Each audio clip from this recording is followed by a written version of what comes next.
উফ, আর তো সহ্য হচ্ছে না, খিদে পেট একবার চোচো করিচ্ছে। উম গলা শুকে কাঠ, ইফতারি ধরতে আর কত দেরি। ধুৎ, রোজা থেকে কি লাভ যদি দিনই শেষ না হয়। শান্ত হ আতিকুল, রোজা মানে শুধু না খেয়ে থাকা লয়, অনেক ধৈর্যের পরীক্ষাও আছে। আর মাত্র 1 ঘন্টা বাকি আছে। হতো তোর 1 ঘন্টা, কাল থেকে আমি আর রোজাই করবো না। আতিকুল, কিসের এত অভিযোগ? জিয়াদ ভাই, দেখেন না শরীরটা একদম চলছে না। রোজা থেকে যদি এত কষ্ট হয় তাহলে রোজা থেকে লাভটা কি?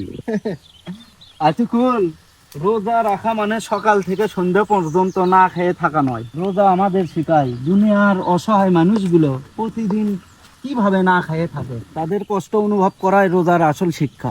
শুধু পেট রোজা রাখলেই হবে না আতিকুল, চোখেরও রোজা আছে, খারাপ কিছু না দেখা, কানেরও রোজা আছে, মিথ্যে গীবত না শোনা, আর সবচেয়ে বড় হলো জিহ্বার রোজা, কারোর সাথে খারাপ ব্যবহার না করা। তুমি যদি খিদে আর পিপাসার ভয়ে অস্থির হয়ে মেজাজ খারাপ করো তবে রোজার সওয়াব কমে যায়।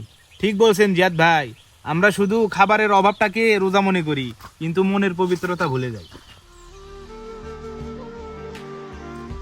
আমি বুঝতে পারছি জিয়াদ ভাই, আমি আসলে ধৈর্য হারিয়ে ফেলছি। আমি এখন থেকে ইফতারি আগ পর্যন্ত অস্থির না হয়ে আল্লাহর ইবাদত আর মানুষের ভালো চিন্তা করে কাটাবো।